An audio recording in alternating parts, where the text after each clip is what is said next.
I just don't think they're going anywhere. They're going to be as long as Patrick Mahomes. Sorry, my cat just fucking fell off the windowsill.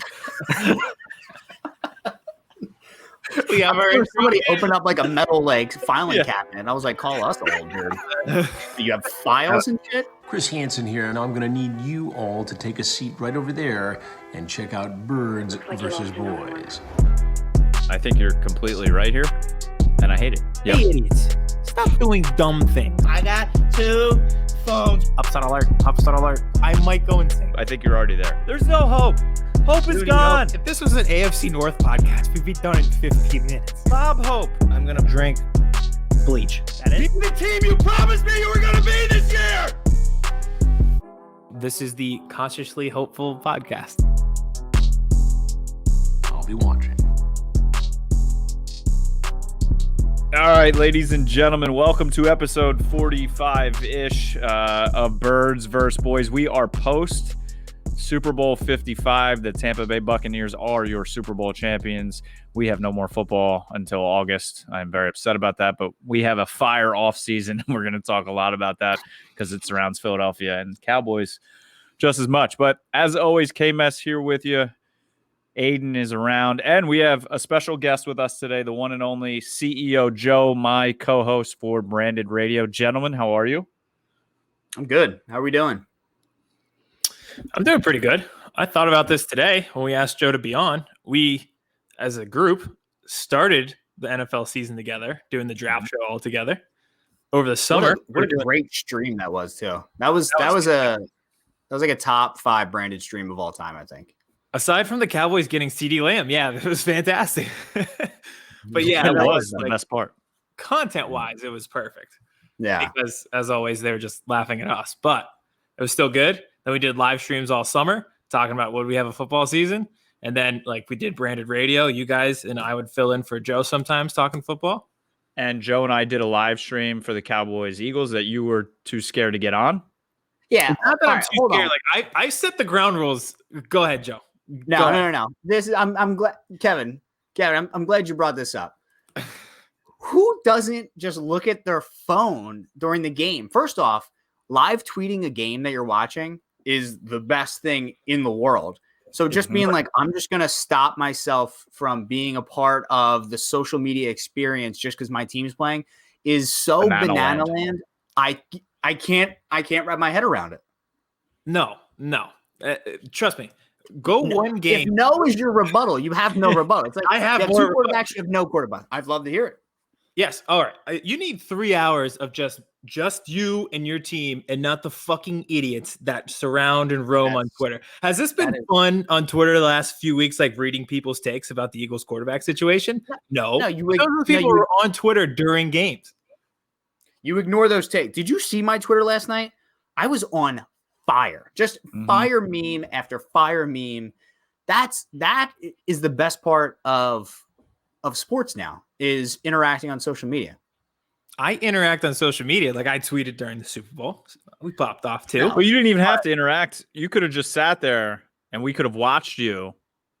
And Joe and I just would love to have seen you sitting an inch and a half from your TV. Well, that's the other problem, is that I literally sit 3 inches from the screen. So there's no room for the live. Look at that. I have to coach the That's a fantastic tweet. Just an unbelievable tweet. Keep it going. This is what producer Vince does. Yeah. Just fire tweet. This one that had nothing to do with the game.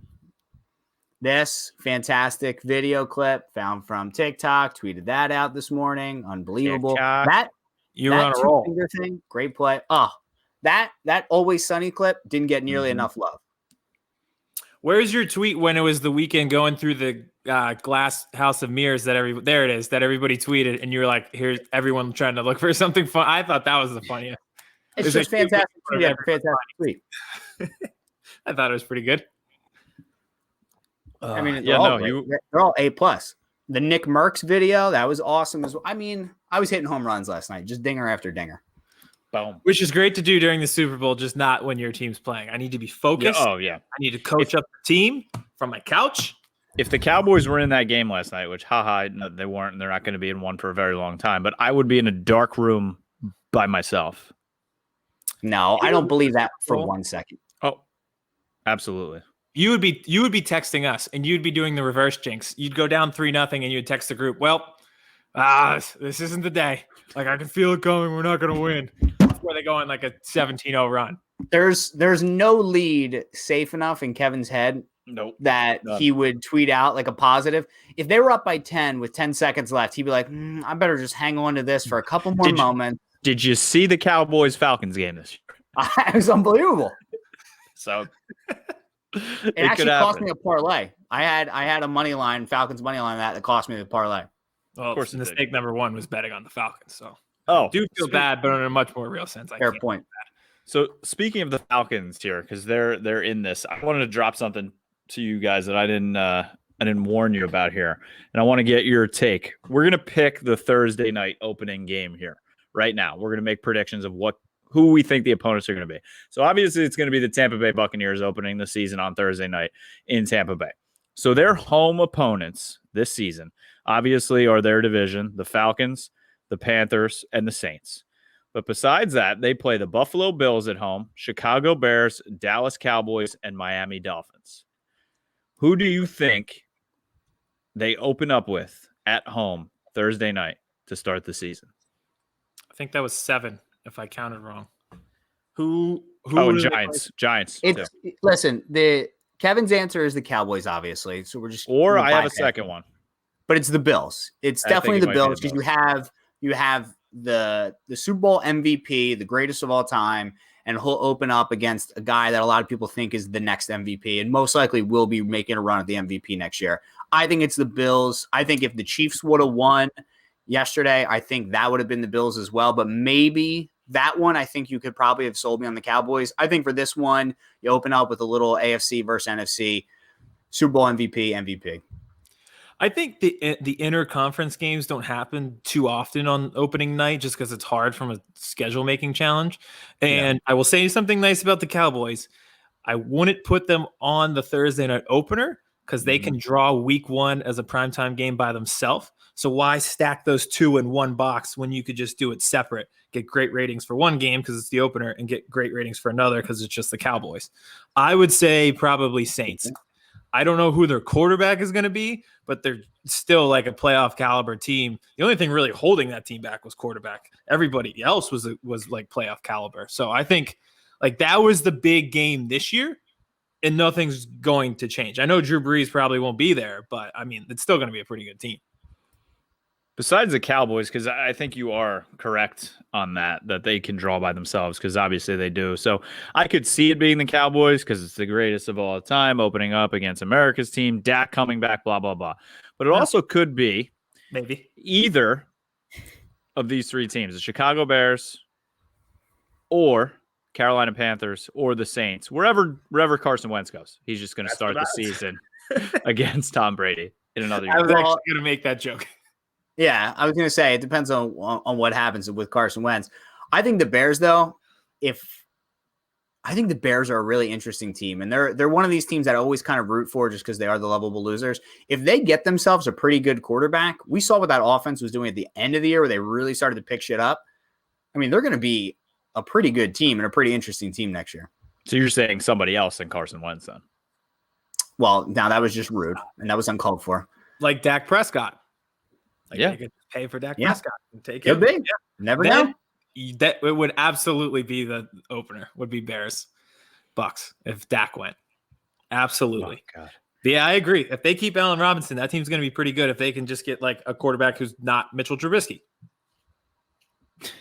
or Nick Foles, or Nick Foles.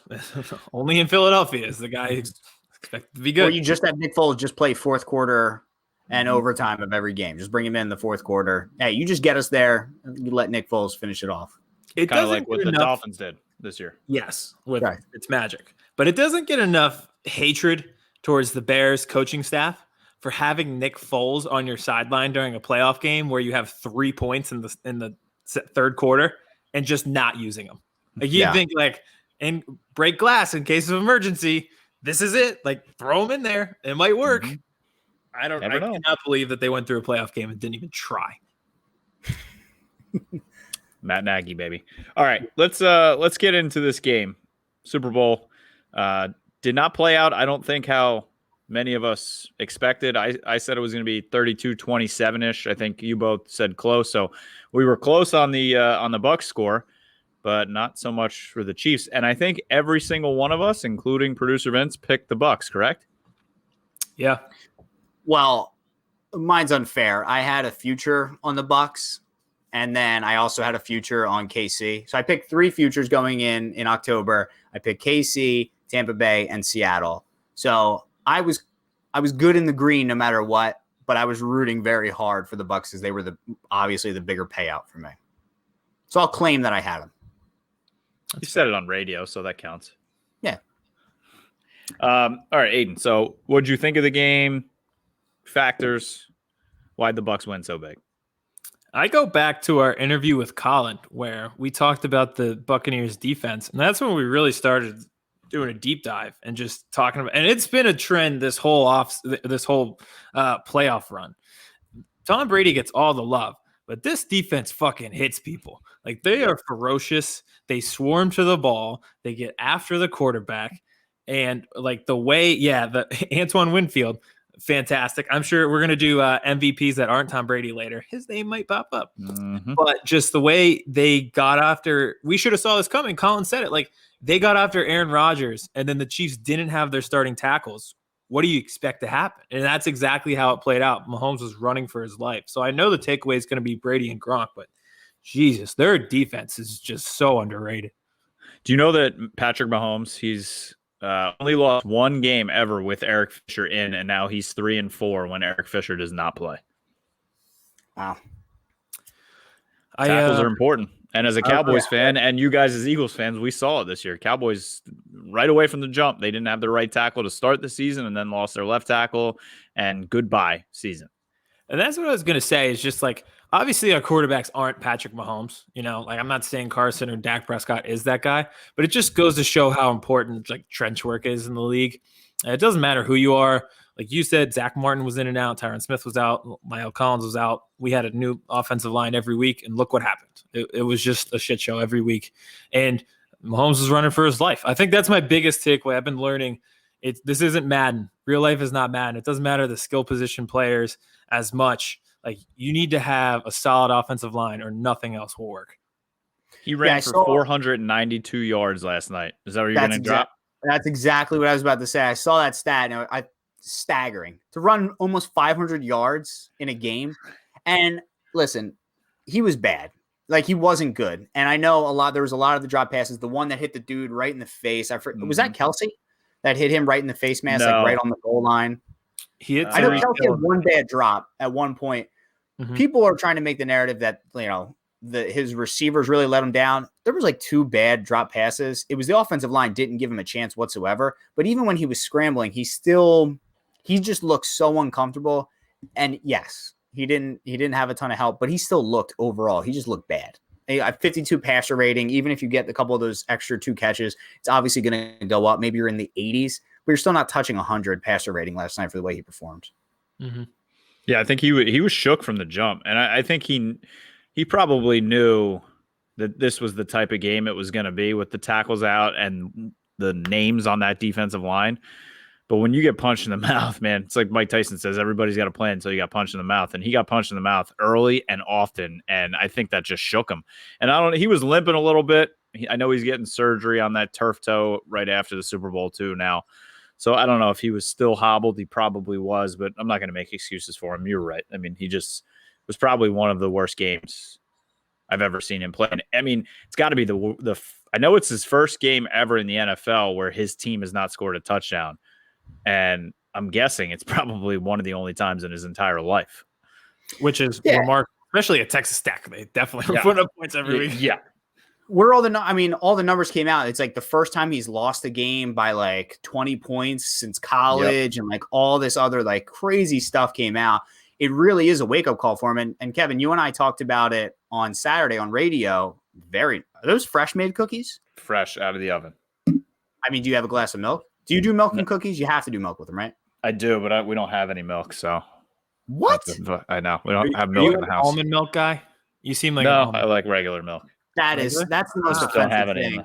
if any of us, if we were to look at any three of us here, just by judging on looks and say one of us drinks almond milk, it would be you, Aidan. You look like an almond milk guy. Yeah, you do. Okay. I mean, yeah, I don't drink milk at all. You're gonna throw Producer almond Vince milk has his shade? hand up. Vince Well, looks I like mean, an almond milk guy. He does look like an almond milk guy too. This kind of like new age. I Yeah. listen to Drake a lot more than I probably should. Type of look. I drink almond milk just watching calories. I get it. Yeah, new age. These young guys, these young whippersnappers. First off, let me tell you something about almond milk. It takes like 2 gallons, 3 gallons of water to make like 1/2 gallon of almond milk. All right. So who we saving? Not the earth. I'll tell you that much. Okay. You're supposed Drink to be saving yourself. It's supposed to be healthier. Yeah, but listen, I'm not selfish. I care about the earth. You know, I like color cows. me. Yeah, I love cows. Okay. Moo. What Anyway, were we that's talking almond about? milk. Patrick I don't Mahomes? even know. I don't know what we're. Saturday. Oh. We were talking about the defense, and I think both of us said this team reminds us a lot of that like New Orleans defense in like 2010, 2011 when they were just hitting the shit out of people.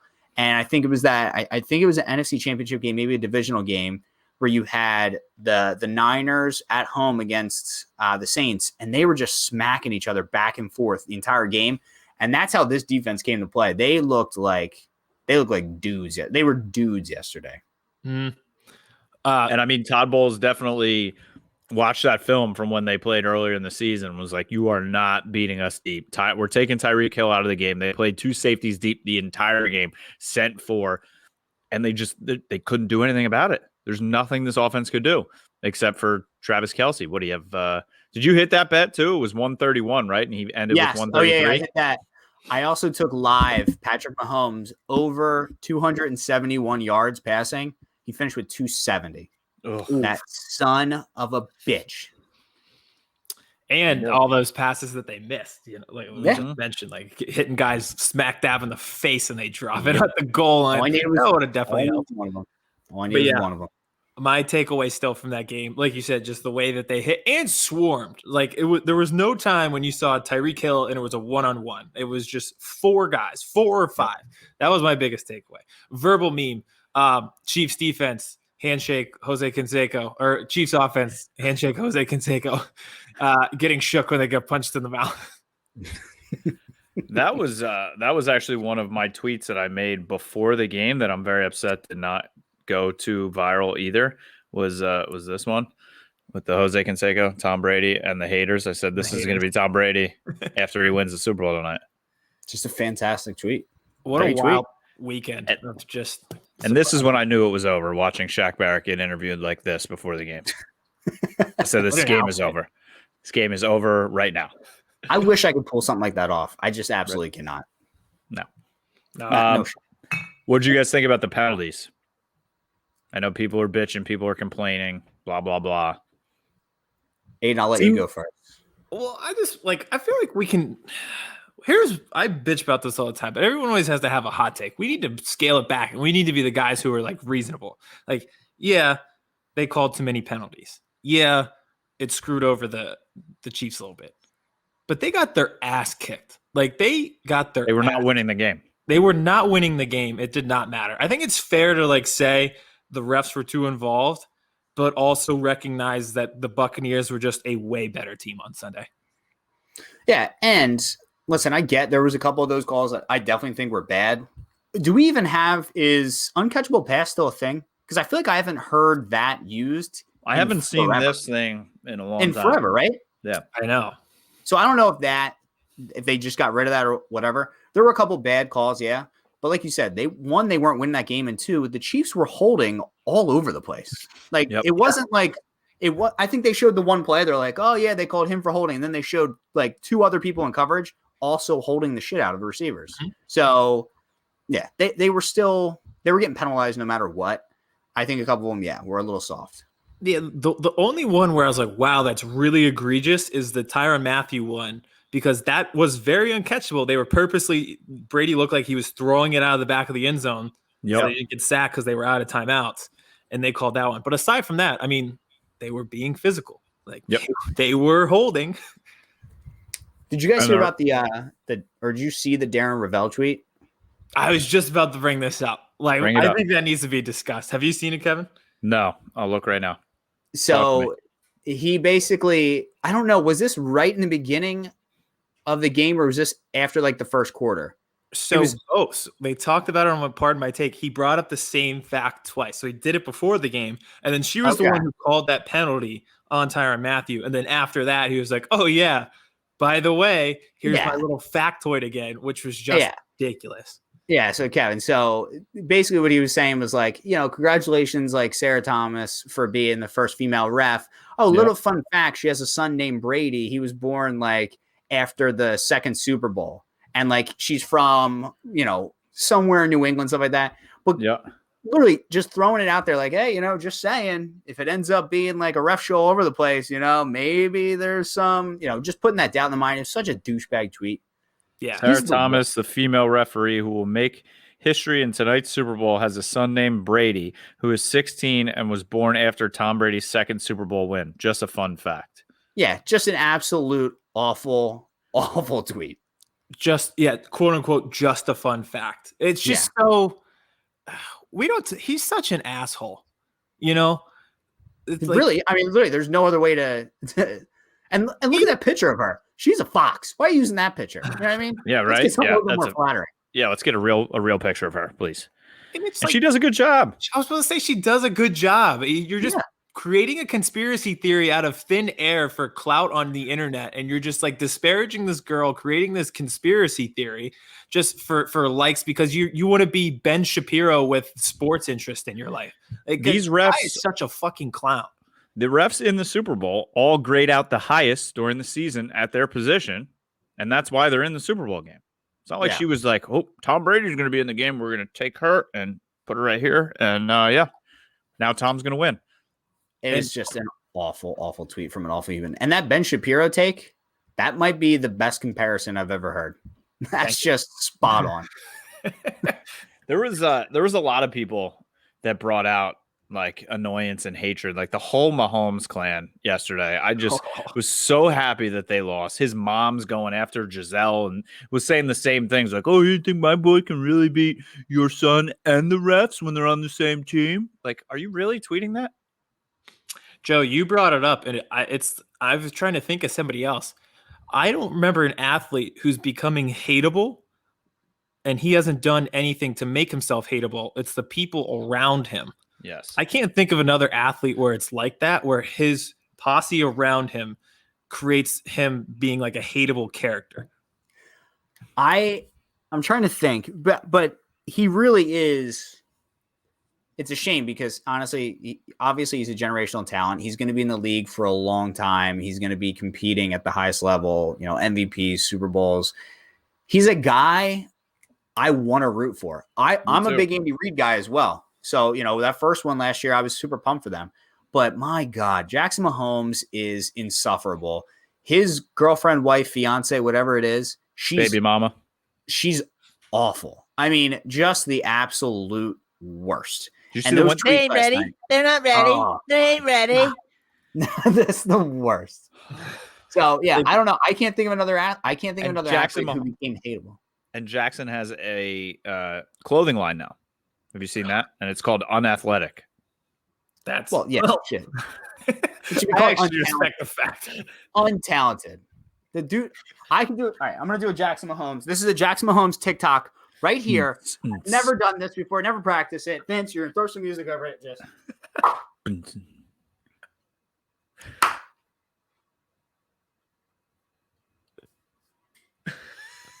That's all he does. Millions of views. That's it. I didn't even practice that. And it's the same thing every time. There it is. Oh, yeah. Vince has it going on the screen. The only difference between him and kids on TikTok is that his background is just, instead of his bedroom, is just like a box suite at the Chiefs game. Makes no sense. In front of a private jet. Yeah. That he hopped on that was paid for by his brother's $500 million contract. I respect the fact that his clothing line is called Unathletic. I think that's like, if he were to actually try to be fashionable and make up some like fashionista name, I'd be like, screw you, man. At least he's like somewhat self-aware. Not much. Nobody in that family seems to be the slightest of self-aware, but I hope Patrick Mahomes cheats on her so much. I hope he just. I want him to cheat on her so bad. You don't think it's already happened? Come on. I don't know if it. He seems like too nice of a guy. That's the worst part. I just wish he would. God, I wish he would just cheat on her. She was getting a baby immediately. Well, as soon as he signed that contract, she was like, in now. Money forever. All right, before we go towards like the second half of the game, this is, I feel like, a good time to discuss something that may be the most heated debate of all time on this show. Has nothing to do with sports, has nothing to do with football, has everything to do with the Pepsi halftime show. Trash. This is going to be, it is hilarious that it took 45 episodes, 17 weeks of regular season football, all the way to the Super Bowl in February during a pandemic with a team that is like one of the biggest rivalries in sports to finally get to our biggest argument. Probably going to be the most hostile. It was hostile today, just texting about it before we even created it as a subject for the podcast. Well, what if you guys debated it? What if you guys debate it and I'll just be the tiebreaker then? Because who knows how I feel, right? Okay. Could be anything. Yeah. Love it. Then, or we could just do a panel and bring Vincent because who knows how he feels either. So he's like 12. We know how he feels. Panel.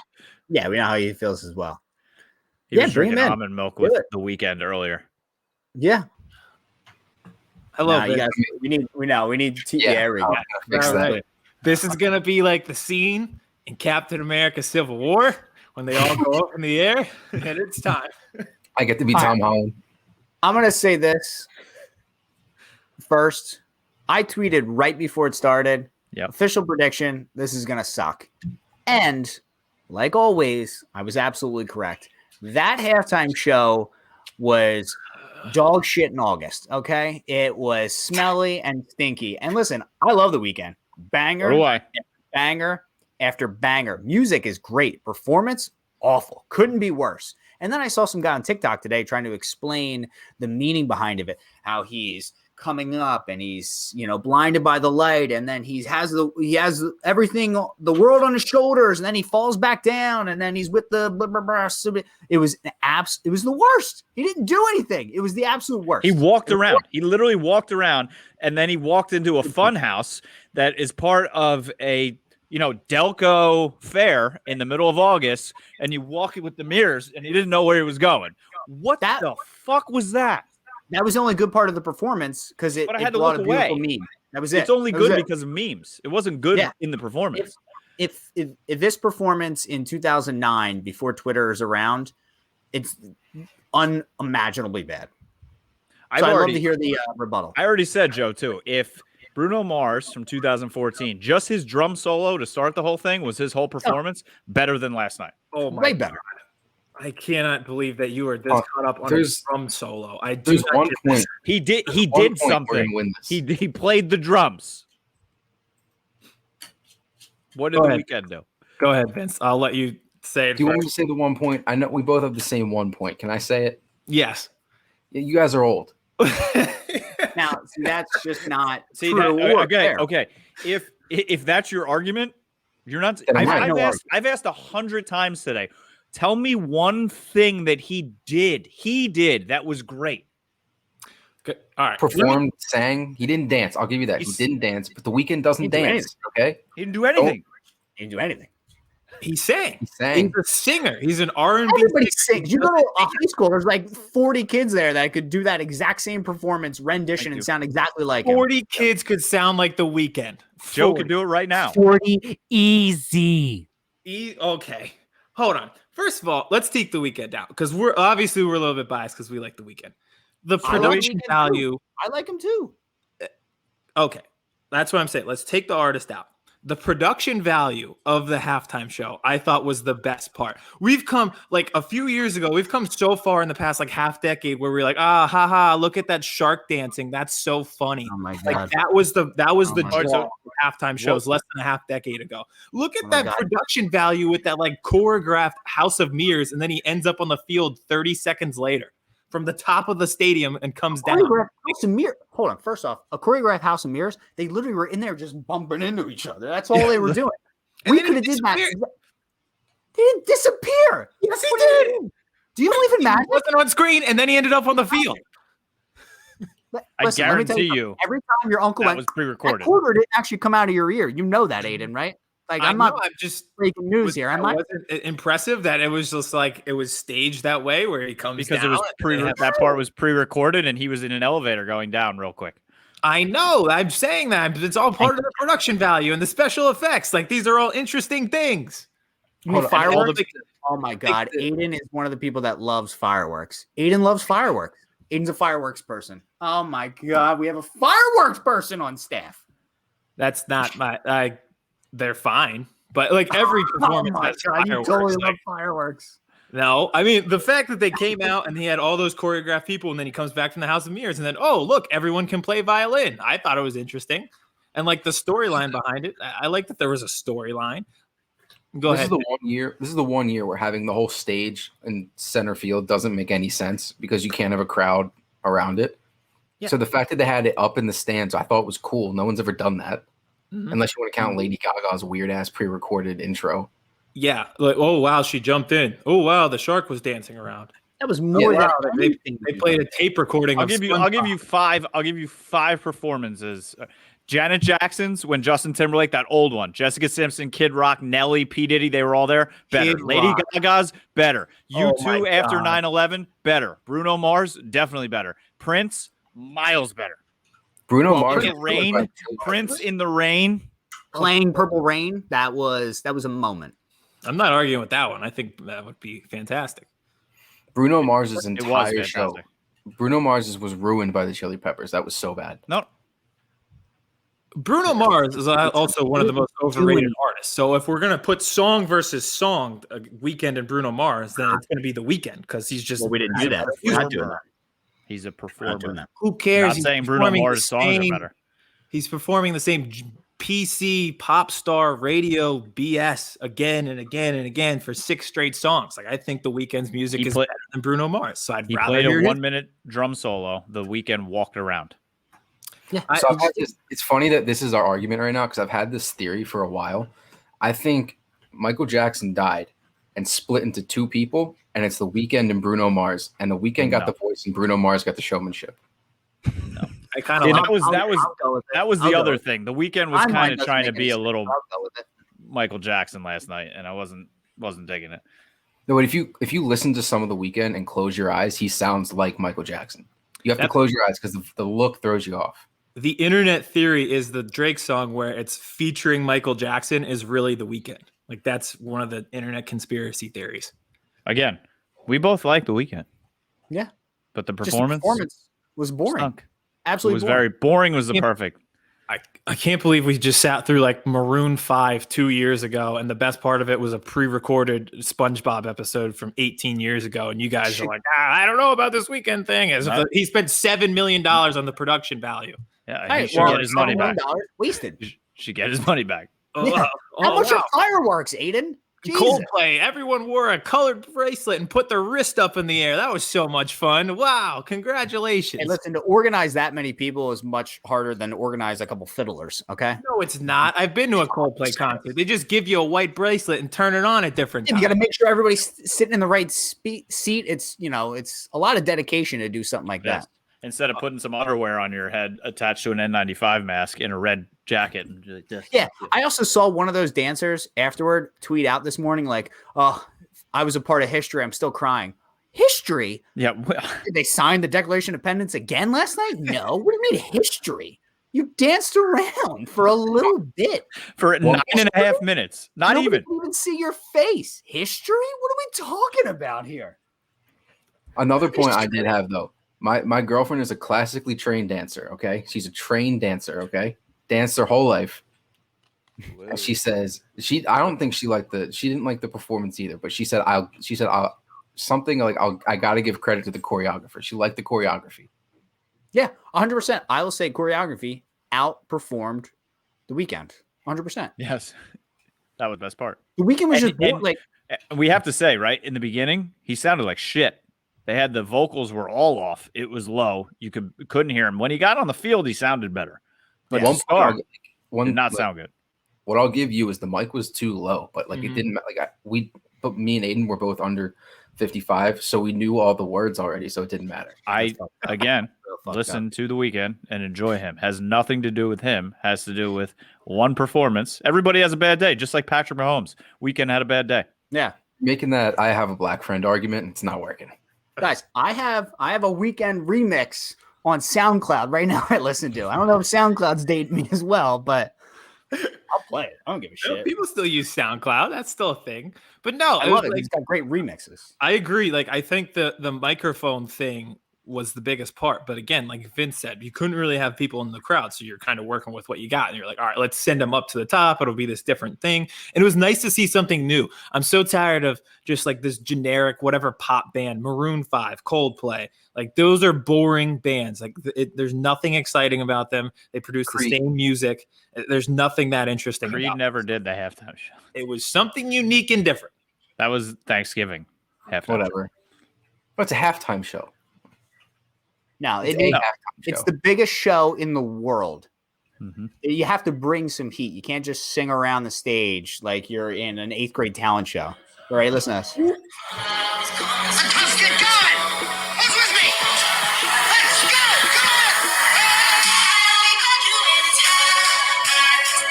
on. We just got demonetized on YouTube. Are you going to Ultra Music Festival pretty soon there, Joe? It's fucked up. You guys muted me. Listen, me dancing around to The Weeknd would have been more entertaining than listening to him sing. I'm looking up halftime shows for the past half decade, and you guys tell me which ones are better. All right. Whatever ones you're about to name. Those ones. Wait, this is the best ones of all time. J-Lo and Shakira. Beyonce in 2013. Like, I feel like she's a good performer. Let's see. Oh, I wish this was in order. This is not working. Okay. I had one. Black Eyed Peas in 2011. So you guys are telling me the Black Eyed Peas were more entertaining. Didn't they have Tom Petty with them?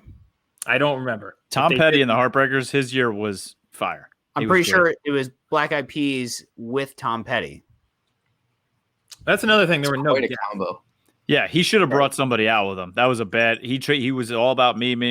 You got to bring somebody out with you. They did not have Tom Petty. Tom Petty was by himself in 2008. Yep. See, that was great. All right, so here is the list from 2011 till now. The Black Eyed Peas, Usher, and Slash. 2012 was Madonna with guest CeeLo Green, LMFAO, MIA, and Nicki Minaj. You're telling me that was better than The Weeknd? I don't recall it, so I'm not gonna say yes or no. But guess what? In a year, I'm not gonna remember this one either. The only thing I'm gonna remember about this performance is this argument. That's all I'm gonna remember. I'm gonna. This list is terrible. There's Rolling Stone's already put out. He is ranked. The Weeknd's ranked 16th all time. Yes, last night's. So that's pretty out much of 50 out of 55. That's not bad. No, they ranked 29. The top. The great smash. No, top 30. Top 30. Yeah, so he's not. But you guys are saying it's history. It was so good. It was great. I didn't say it was history. I said it's better. Like, you guys said it was trash, and I said it was not trash, and I said it's something unique and better than recent shows that we've seen. Madonna, LMFAO, Nicki Minaj, and CeeLo Green is ranked second all time. That's ridiculous. I don't like. Are you kidding me? That cast. What's first on there? Prince. It's not okay. I was saying if it's not Prince, then it doesn't matter. It's Prince. What year was Prince? Wasn't that Super Bowl 41? Diana Ross. Remember Diana Ross? That was. Oh, Joe, yeah. you would remember it. And she got taken away in the helicopter at the end. Production. Yeah. Get a helicopter. The Weeknd. And remember having good kneecaps because we're not 50. I had the best kneecaps you've ever seen. Look at these things. I could run around you in circles, Vince. I ran a 5K yesterday just because I wanted to. I said that to the two probably best in shape old people I know. I'm gonna take that as a compliment. Yes, thank you. All right, so 50-50. It stunk and it was great. What number was Bruce Springsteen? I need to know. I just need to know that. I don't even know if he's on here. Top five. Michael Jackson. He's Lady Gaga 10. Black Eyed Peas. Usher 11. Patti LaBelle. Boys to Men. Oh yeah, I remember. Queen. 15. One before. Hell yeah. Let's go. Oh, that guy stinks. Oh my God. Fans. Talk about being famous and not even being able to sing. Jesus. You put some respect in his mouth, all right? This is where we see that sounded better than Bruce Springsteen just now. That's fair, but I'm also a very good singer. So all right, let's get away from this. We're gonna have producer Vince leave, and then we'll have him come back later. I want you two to talk to me about what the hell is going on in Eagle Land right now, in Carson Wentz land, and what's going to happen, what you think is going to happen, and the whole Howie Roseman is the devil thing. I don't think Howie Roseman is the devil. I do wish. You're done. See ya. I wish he would stay on just to handle the cap. You can't argue that he's the greatest cap magician that you've ever seen in your entire life. You just can't argue that. That's unarguable. But have you seen our salary cap for this year? Yeah, it's not great right now. But guess what? He's the only person that can get us out of it. That's what I truly believe. But he was the person who put us in the mess to begin with. No, listen, you got to pay quarterbacks. Listen, that's nor here nor there. All right, I don't want to get caught up in that. I want to talk about Wentz. Please. Okay? It sounds like he's done. Like, it sounds like his time here is definitely done. I definitely think he's going to end up being traded. Do I want him to get traded? No, because I don't think he's cooked. I think he's closer to who he was in 2017 than he is who he was this year. I'm not saying that he's an MVP candidate again, but he's definitely better than what he did this year. And I think that isn't a far stretch whatsoever to say. So I want him to stay, but it sounds like he's gone. And if he's gone, I mean, it's upsetting because Hurts didn't really show much. If you really look at the numbers, if you're not just looking at the flashy plays and you really look at the numbers, he basically was Carson Wentz light. That's all he was. So I'm not super impressed with Hurts. I think if you trade away Wentz, you're really punting on like the next 3 years. I totally agree with everything that you said. I will just set the stage. So just backtracking the timeline, since Vince and I did the bonus episode on Saturday. So we had the rumor that he was getting traded to the Bears. He still could get traded to the Bears. And then there was also the Schefter report that this trade is inevitable. Mike Kay said the same thing, that a deal is quote unquote close. Indy and Chicago are the top two destinations. There were also two reports today. One, Doug Peterson wanted Carson Wentz back as the starter. The front office wanted Jalen Hurts. Doug Peterson is gone. So there's that. And then there's also the report that Carson is on good terms with Nick Sirianni and Jeffrey Lurie, but he will not speak to Howie Roseman and will not return his calls. So that's where we're at. But Joe, I do agree with your take on Carson Wentz. But this is setting the stage for the scene and kind of where we're at this point. Yeah, I think it's past the point of no return. Mm-hmm. And, I do think, as much as I say I think Howie's a great cap guy and he should have a cap job only, I don't think he should be in charge of player personnel whatsoever. What you've done by not firing him is basically draw a line in the sand. So you've split this entire organization. I think you had to let him go. So we'll see what happens. I mean, I don't see how Carson returns and plays for this franchise. I agree. And I know he's my favorite player, but at the same time, I just don't think there's any way he could walk through that door in the locker room again. Because one, now you've kind of created division with the team. It's not really him. Like you created this mess yourself when you drafted Jalen Hurts. But I'm sure there's Jalen Hurts guys in the locker room now. There's reports out there like if he doesn't want to be here, there's no point in keeping him around. And I think like a fresh start, we've touched on this multiple times. I say this after every bad game. Just please let him go to Carolina or Indianapolis or somewhere else for a week and see how it looks. But now it might be for like the rest of his career. But yeah, we're past the point of no return. He is gone. It's just a matter of where. And I will say this because it needs to be the most stress point by everybody when talking about this topic. This is one of the greatest, pathetic organizational failures of all time in this city with a player. Yeah, I mean, I think over what they were 3 years ago, Super Bowl champs, to what they are now is one of the worst championship collapses I think you'll ever see. Mm-hmm. From not just the fact that the team basically totally digressed year after year, but the fact that literally they're falling apart at the seams There's issues on the field. There's issues off the field. The coach doesn't know what to do. The franchise quarterback wants out. It's literally the biggest shit show I've seen in this city that I can remember. I mean, I can't think of one worse. Legitimately. Really saying something considering. Yeah. In this city. Now, I will say this too. I'm ready to sell myself on the fact that when he goes to another team, I'm ready to sell myself on the fact that he stinks. I'm ready to sell myself on that. The second he goes to the Bears, I'm going to be like, good, we got out of a bad contract with a bad player. I'm going to do that. I'm totally 100% going to flip-flop on this entire take. I literally can't. If the ship sinks, I have to go down with it. Not me. I am also at the point of no return. Who wins the Super Bowl first? Cowboys, Eagles, or Carson Wentz? Carson Wentz. That's a good one. Probably Carson Wentz. If Carson Wentz goes to the Colts win the Super Bowl in the next 2 years. I was about to say the same thing. The only thing that was a playoff team, and they're playing with Phillip Rivers at age 38, and we're driving down the field at Buffalo to win the game. Yep. Or tie the I'd game. rather see him in Indy than Chicago, because I have no ill intent. I hope he leaves, and I hope he's successful, because obviously my hatred is towards the Philadelphia Eagles and is not Carson Wentz. So I wouldn't mind seeing him have exactly something we agree on. Again, I wouldn't mind seeing him go to Indy, because I really wanted to see Stafford go to Indy. I thought he would have been a great fit there, but he is Stafford light, and just meaning younger. They would both end up in great situations. Like I get Colts fans being like, no, like Pat McAfee said this. Like, no, I didn't want Carson Wentz, and I shit talked him. But that's when I thought we could get Matthew Stafford. But I think Matthew Stafford's in a great place with Carson Wentz available. This is a no-brainer. And here's the thing: it's amazing what you can do when you draft well.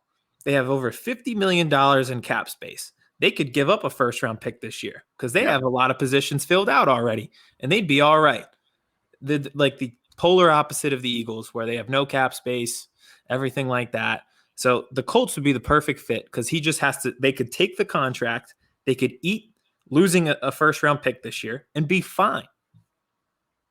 Do you think the Eagles get 1 or 2 picks? I think they get 2. I think they get a first and like a fifth, or a first and a fourth. I don't see how you do a deal without getting 2 picks, because at the end of the day, like if you get a player in exchange, they're really not going to match. Like NFL players for players doesn't usually work out or make any sense, because typically the team that's getting them doesn't want to give up a player at another position. Otherwise they're going to have another hole. So I think it has to be 2 picks.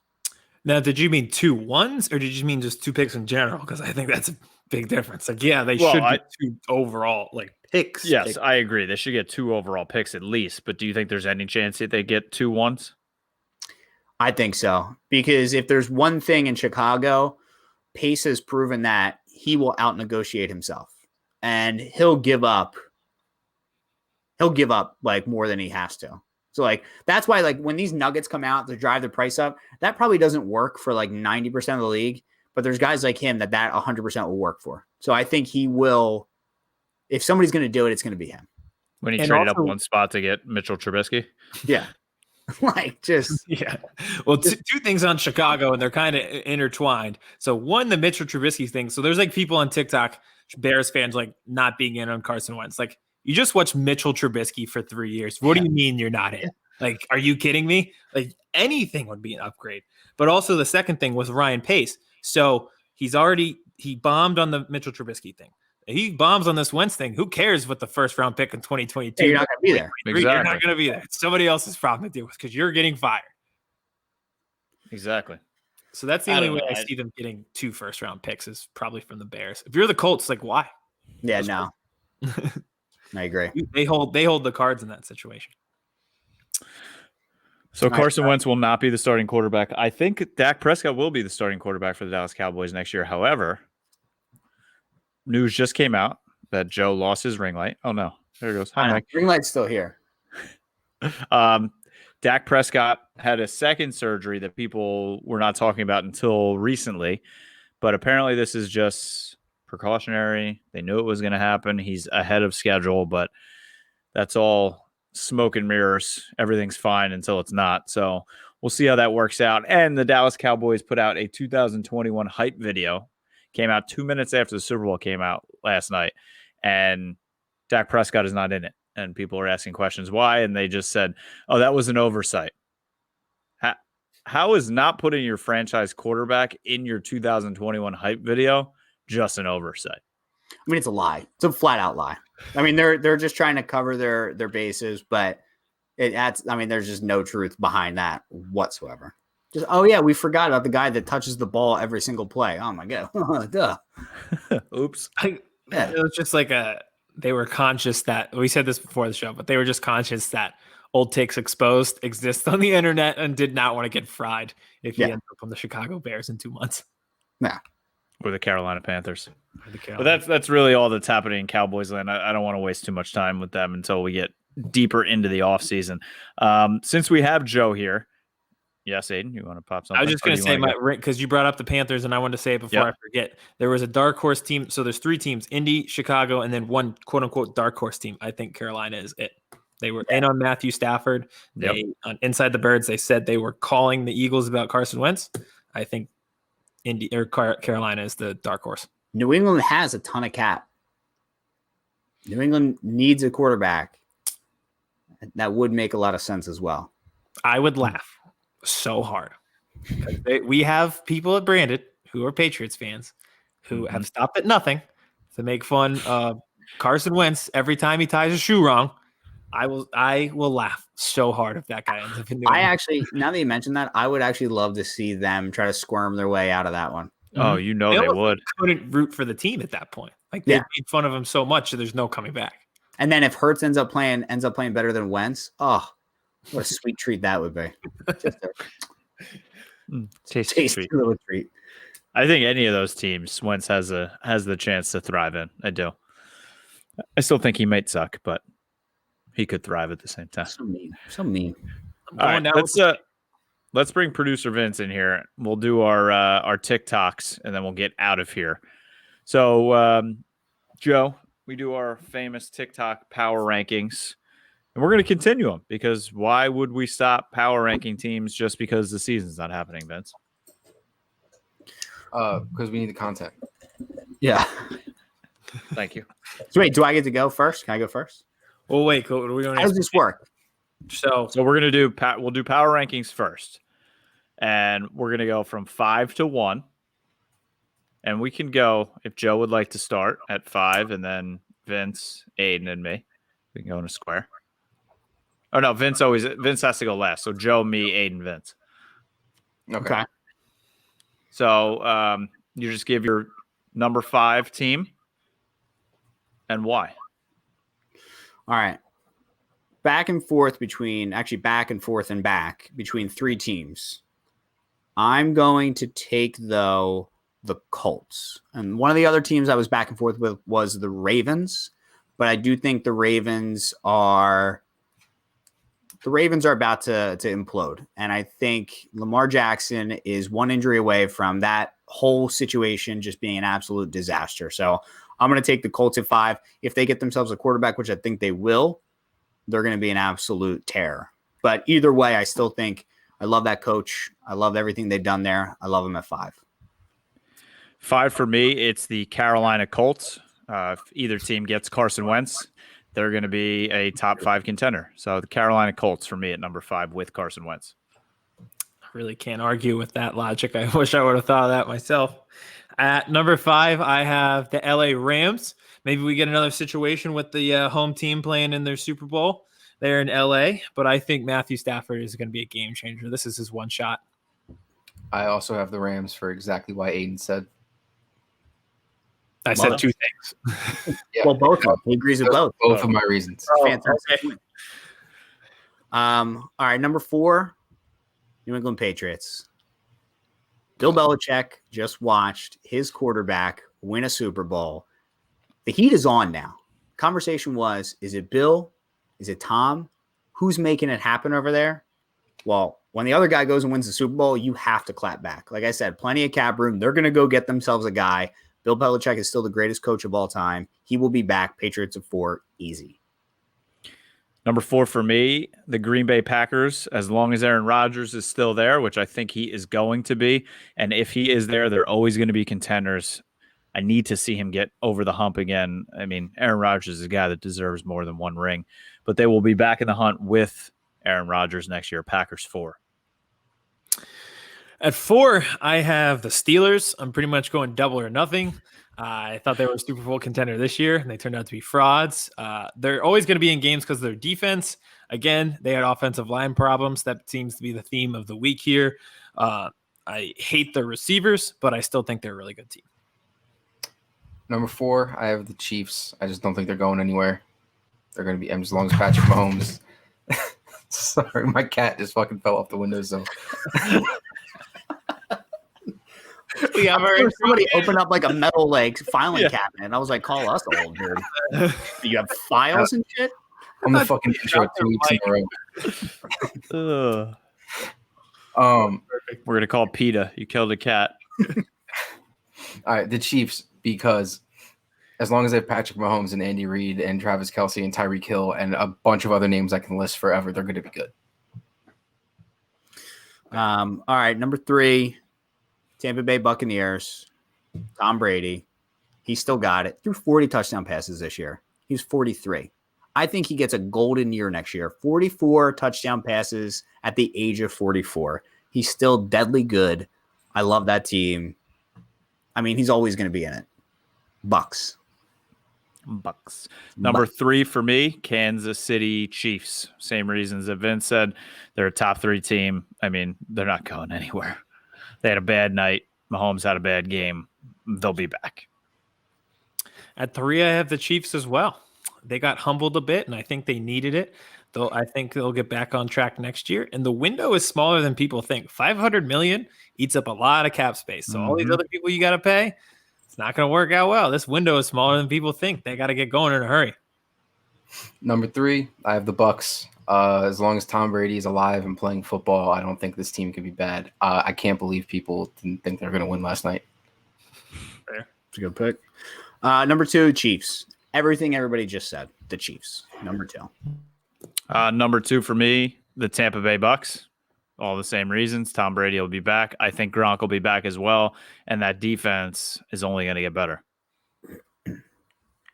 At 2, I have the Green Bay Packers. I think you brought it up before, Kevin, with Aaron Rodgers and how good he is.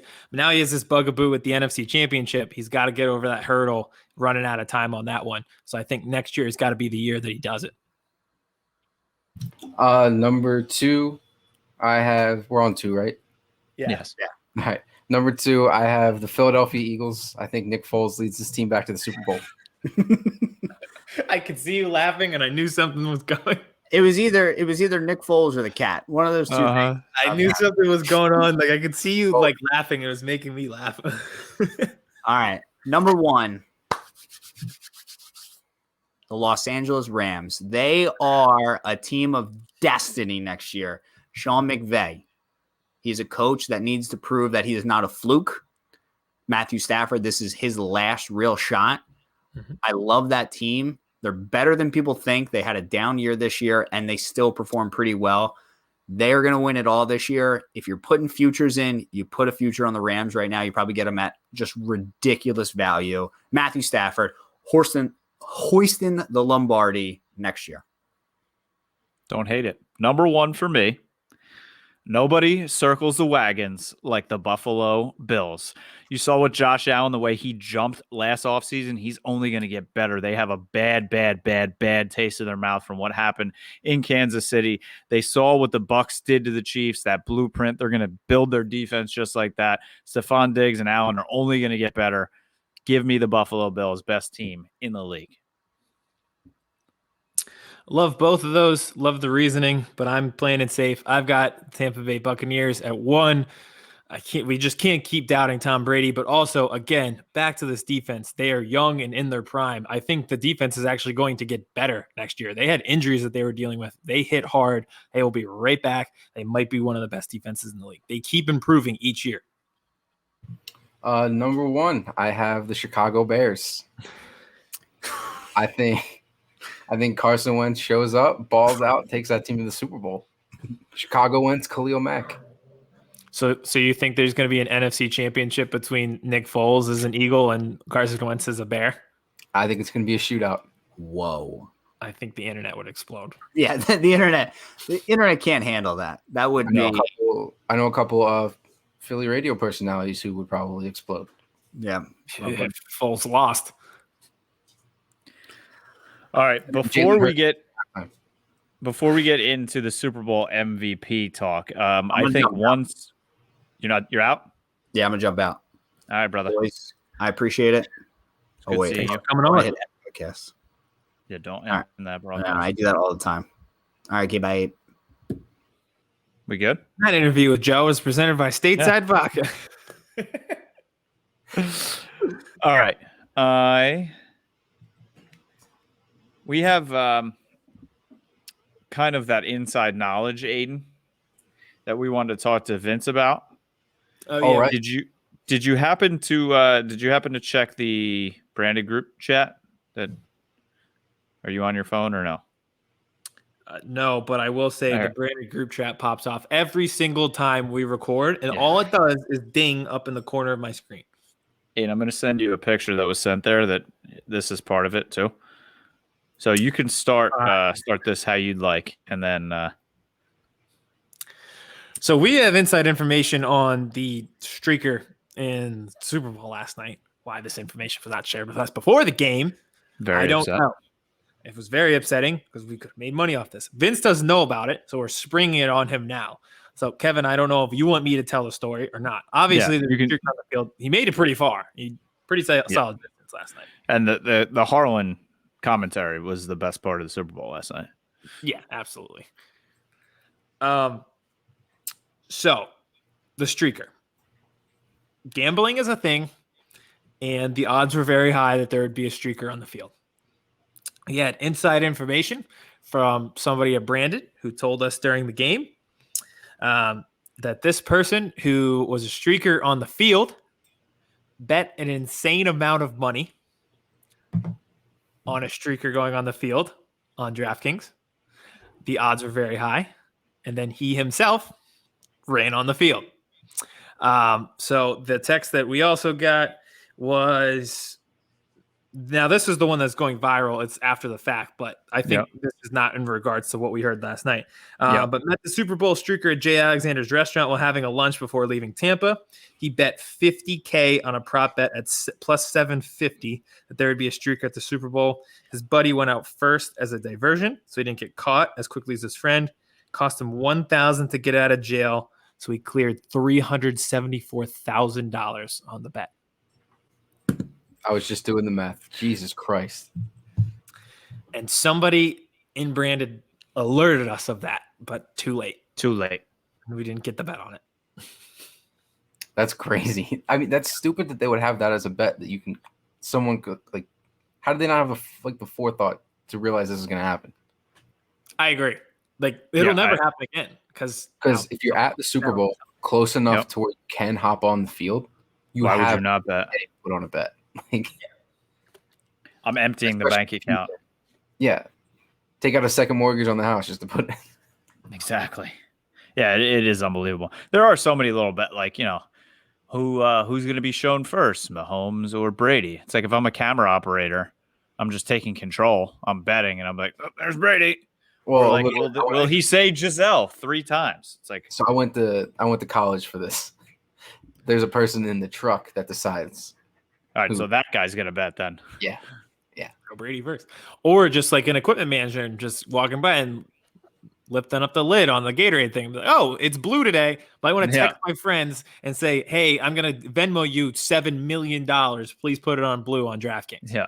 Or you can just be me and already know because Or just have the be Vince. All right, before we get out of here, let's do our TikTok 3 Super Bowl MVPs from last night, not named Tom Brady. So we're back in our triangle now. Joe is left. So we'll go our normal Aidan, me, Vince. Cool. You want to go 3-1? Or we just name it? Yeah. Okay. 3-1's cool with me. So at 3, I have Leonard Fournette, playoff Lenny. He played really well, scored a touchdown, hit his over in, I think, rushing yards and total yards. So just what I wanted to point out is he was available as a free agent. So like any team that needed an RB2 could have picked him up. You know, like if you had like a solid Sproles type RB3 and maybe a RB1 who was hurt a little bit or dinged up, like you could have just jumped on him and it wouldn't have cost that much. And you could just brought him in. Just like for any team that he might have been available for. Just a thought. Like Shady McCoy playing in back-to-back Super Bowls, getting not 1 snap and 2 Super Bowl rings. Legend. Amazing. My number 3, the Kansas City Chiefs tackles. They were so bad that they should get MVP trophies for the Tampa Bay Buccaneers. Fair. That was a Fitz special. I respect it. I appreciate. I respect the pick. Number 3, I have anyone who bet the Chiefs and forgot Tom Brady was on the other team because I mean that basically all but cemented the Bucs win. That's fair. Mm-hmm. Because especially when the public bets one way, Vegas is like, give me the money. Yes. Yep. I thought the back and forth between him and Tyrann Mathieu was interesting. Very. Yeah. It's very. All right. Very interesting. At number 2, I have Antoine Winfield. So we talked about it. The peace sign was the craziest thing of all time. It was awesome. He was drafted 45th this year. So you would think like if you were a team that like needed a safety. 2 teams? 2 teams that needed a safety. You could have, I don't know, traded up instead of, I don't know, using the pick on a backup quarterback. I don't know. Just like a thought. Again, just a thought from me. Antoine Winfield, number 2. For me, Rob Gronkowski, Gronk. I bet him on here. I believe I said it. I said it on radio. You have to bet Gronk plus 250 to score, even more to score the first touchdown. He gets 2 touchdowns. He was having fun. I was hoping that I knew somebody that bet Gronk to win the MVP, and he was about to win $16,000, and then he didn't win it because they just gave it to Tom. But Gronk number 2 for me because he had 2 touchdowns. I live bet Gronk for MVP after the first 2 touchdowns because I figure he's a touchdown and a big play away from winning MVP, especially if the game was close. Yep. Number 2, I have Patrick Mahomes just for being alive. He lived through the game. I think that's very fair. He was running around. I honestly feel bad for him. 500 yards of running. Unbelievable. All right. So at number 1, I have Chris Godwin. He wasn't the biggest weapon for the Bucs, but I think he's one of the most underrated players on the team. And he was drafted in the 3rd round of the 2017 draft, 84th overall. So I don't know. Like I was a team in 2017 who drafted a franchise quarterback the year before. I don't know. Maybe I would have looked his way instead of drafting, I don't know. Let's think. Like a corner coming off an Achilles tear. I don't know. Again, just thoughts from me of things that a team could have done. Chris Godwin, number 1. I wonder what team that could have been. I wonder. Number 1 for me. Safety, that could have been mine, could have been yours, but he's now a Super Bowl champ. He threw up the best taunting sign of all time. Antoine Winfield wins for me simply because that was the greatest taunt of all time. And if I was the coach, I wouldn't even care. His name's not Antoine Loosefield.